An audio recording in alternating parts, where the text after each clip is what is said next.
Section 1. You are going to hear a conversation between Don and a rental agent. He hopes that his apartment problems can be solved. Now you have some time to read questions 1 to 10.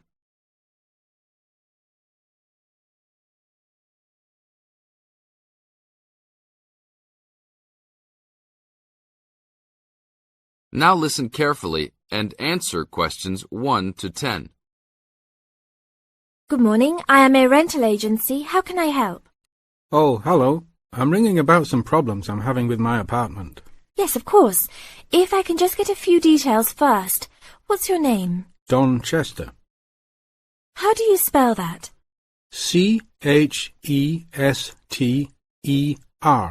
Okay. And the address? Apartment 4, 18 Ruby Lane. Ruby Lane. And that's in... In Newbridge. Oh, yes, I know the one. Could I ask how long is the lease? It's for a year. And you moved in on... Last week. On 24th May. Good, thanks. Now, what are the problems you found? Well, nothing too serious, you know, but a few things that have been building up over a few days. Yes, of course. Well, the first thing is the fridge.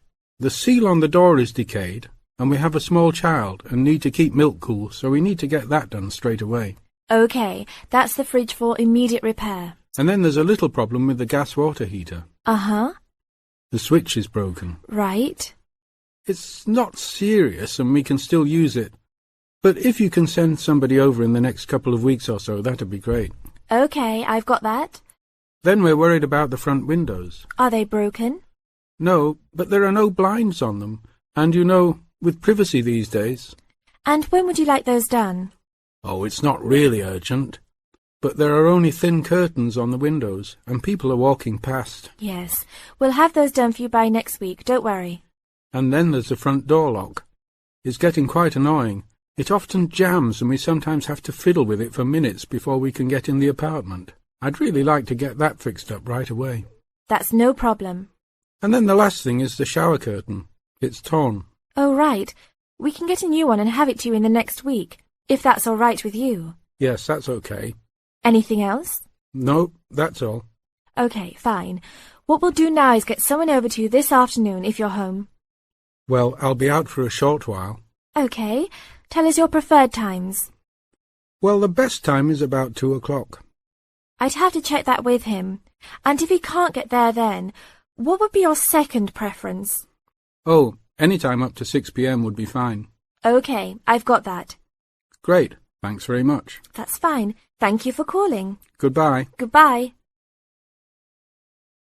This is the end of Section 1.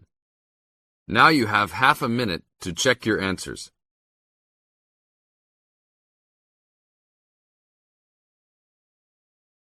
Now turn to Section 2. Section 2. You are going to hear a guide named Matt who is introducing their trip in Wildlife Haven. Now you have some time to look at questions 11 to 15.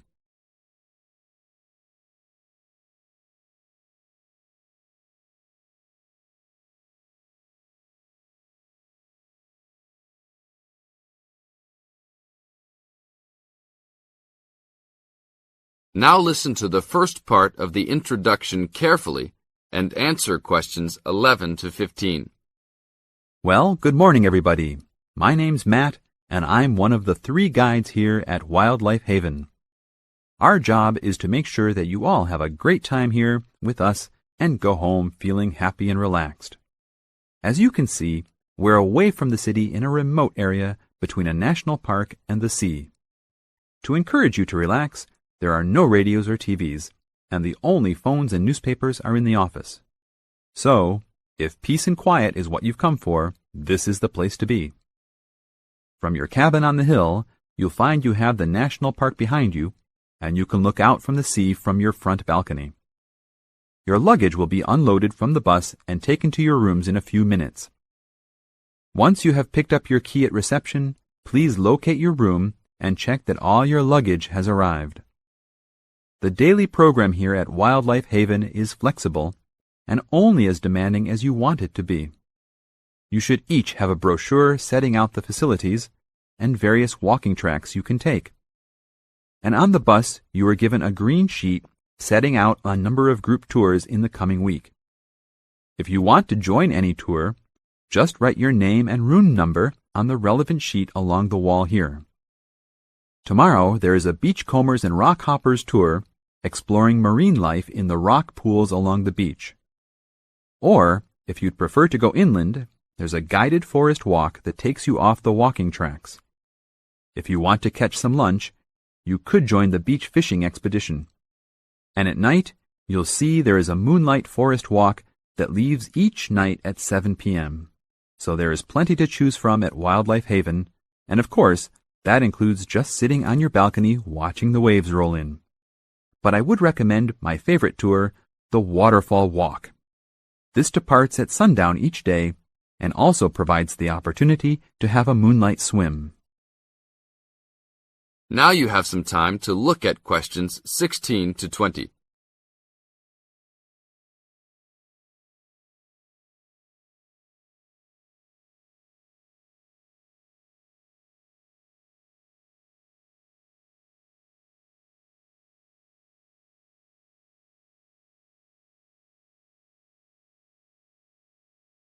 In the second part of the introduction, you are going to get some advice from Matt.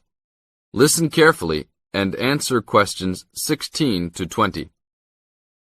You've chosen to visit us in January, which is one of our hotter months.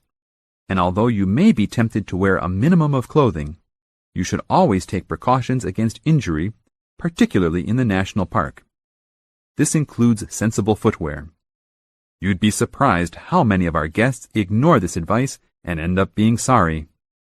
And socks are a good idea too. And even though you might be under trees a lot of the time, it's a good idea to wear a hat in this hot climate. There's no need to be too concerned about walking in the national park, provided you use common sense. It's true that there are poisonous spiders in the park, but they are really more frightened of you than you are likely to be of them. I should also warn you against eating any wild berries. Some are edible, but you should avoid them all. We'll provide all the food you can eat. Well, that's about all for now. Dinner is from 6 to 8 p.m. in this building. This is the end of Section 2. You now have half a minute to check your answers.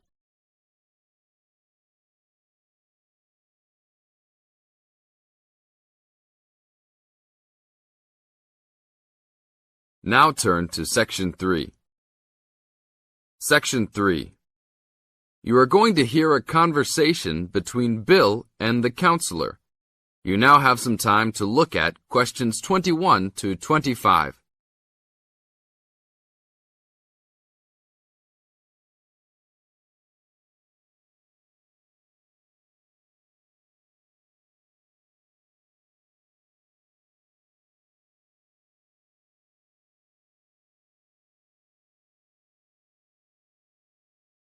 Now, listen to the conversation carefully and answer questions 21 to 25 by circling the correct letter A, B, or C. Hello, Bill. What can I help you with? Well, I was talking with a friend of mine who's doing a medical course, and he said that before I start taking sleeping pills, I should see you. I see. Well, I can't prescribe any medicine, Bill, and I prefer not to encourage anybody to take sleeping pills. What I can do is to help you look at why you're not sleeping. Okay, but I think it's because I don't know how to handle all the work. I found that new students find college very different to school. The biggest difference seems to be that you have to get used to working more independently at college. And this can be difficult to pick up straight away. You can feel that you're not quite in control of it all. That's right. I mean, with only a few lectures and tutorials each week, it looks like an easy workload, but then you suddenly realize that there are assignments, tests, and exams. I know I'm not the only one. I really prefer to work quietly in the library where the resources are, but its hours just don't suit my work and sleep habits. Yes. Having a lot of time to manage and having to arrange to get everything done and still have time left over to relax and feel refreshed usually needs careful planning. Yeah, that's right. I know. But it's hard to get started. My medical mate said you can help with getting organized, and I sure need it. Okay then. I need to get a few details about your timetable and any other commitments. You can put them all down on this form if you like. Now you have some time to look at questions 26 to 30.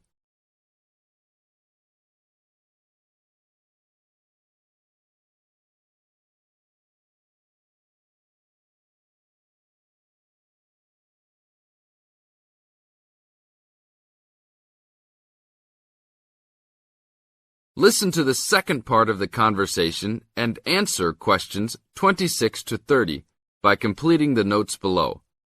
Write no more than 3 words for each answer. Now, Bill, what's your main concern?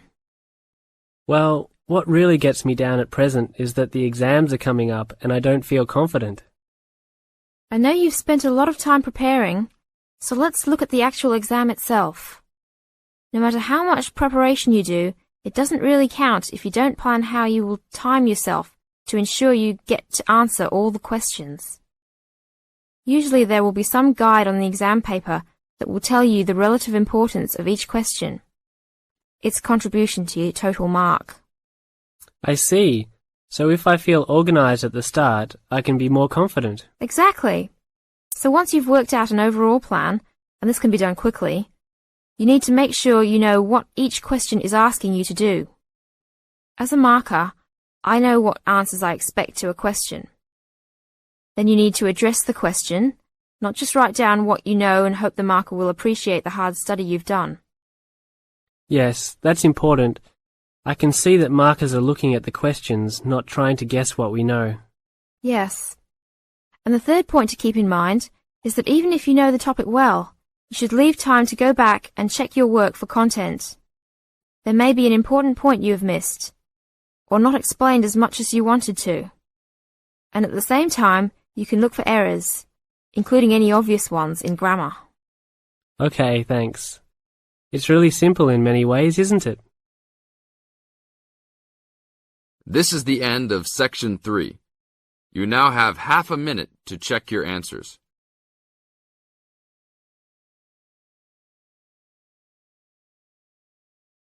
Now turn to Section 4. Section 4. You are going to hear a talk given by Jim Allen. He is going to share some of his findings of his research. Now you have some time to look at questions 31 to 40.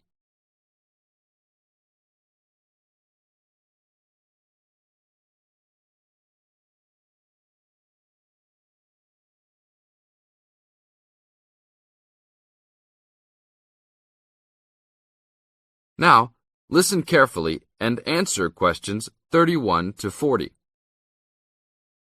Good morning. Today we'll be hearing from Jim Allen, who will be sharing some of the findings of his research project from last term. Jim. Thanks. Well, to start with, a little bit of background about the project. As you can see, our title is something that is relevant to everybody in this part of the world: water safety. These days, there's a lot more to water safety because of the increasing number and range of boats and other things people use on public waterways.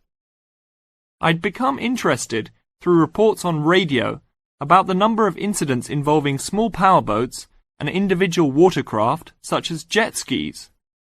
It seemed to me that because these craft were essentially recreational and didn't require licenses to use, there was very little opportunity to influence the users towards being safety conscious. So, I decided to make this the focus of the project. For the research, we mainly relied upon talking to people, asking them questions in preference to using a written questionnaire. We interviewed a wide range of people at a number of popular swimming locations over 2 consecutive weekends, and asked them what they'd observed or experienced themselves. The respondents were both male and female, but the men were just slightly in the majority. We were pleased with their willingness to talk about the subject, and all told, interviewed 145 people over the 2 weekends. So, what were the findings? As you can see, 86% of people reported having had some type of problem, a surprisingly large percentage, 27%, commented that they had found it necessary to shout at an offending powerboat. But the main type of problem was the deafening sound that some of the boats made. On occasions, this led to swimmers deciding to move to another location. So what strategies did people adopt to ensure their own comfort and safety? Let's have a look at the figures. First, it was noticeable that there were often distinctly different answers between men and women. It was mainly the women, for example, who said they should try to choose places where boats couldn't go, whereas it was usually the men who said you shouldn't have to move if you were there first, so you should shout at them if necessary. Both men and, it was women who said you should call the authorities if the situation gets too dangerous or the powerboat drivers are acting irresponsibly. Then, I had thought it would be mainly women, but both sexes made the point that above all, it's important to get children away from any possible danger. Men were very aware that jet skis could be unpredictable in inexperienced hands. They also made the point that it's much safer to have your car nearby and clearly visible to any watercraft if you're swimming in a relatively remote spot. Finally, wearing visible clothing, men didn't think it was quite as important as women, but both gave it a high safety rating. When we asked them what they thought the government should do to help solve the problem, That is the end of section 4. You now have half a minute to check your answers.